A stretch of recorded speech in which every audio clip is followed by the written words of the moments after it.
Tim Wushu Junior Indonesia berhasil meraih sukses pada kejuaraan dunia Wushu Junior 2026. Mereka finish di peringkat ketiga dengan koleksi 27 medali.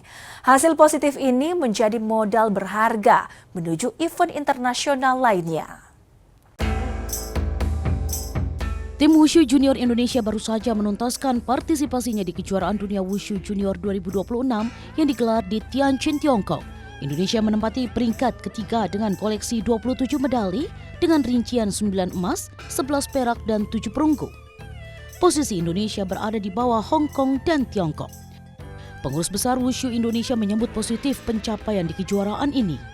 Meski Wushu tak lagi masuk dalam daftar desain olahraga besar nasional atau DBON, PBWI berkomitmen untuk terus berprestasi. Fokuskan atlet senior Wushu tampil perkasa di Asian Games 2026. Waktu dekat ini ada Asian Games dan kami juga konsisten baik sebagai tuan rumah waktu Indonesia, kemudian kemarin di Cina, kemudian nanti di Jepang, mudah-mudahan juga bisa menorehkan, menyumbangkan medali emas untuk merah putih. Hasil kejuaraan dunia Wushu Junior menjadi modal positif tim Wushu Indonesia agar atlet muda di bawah naungan PBWI dapat menunjukkan taringnya pada Youth Olympic 2026 Dakar. Tim Liputan Kompas TV.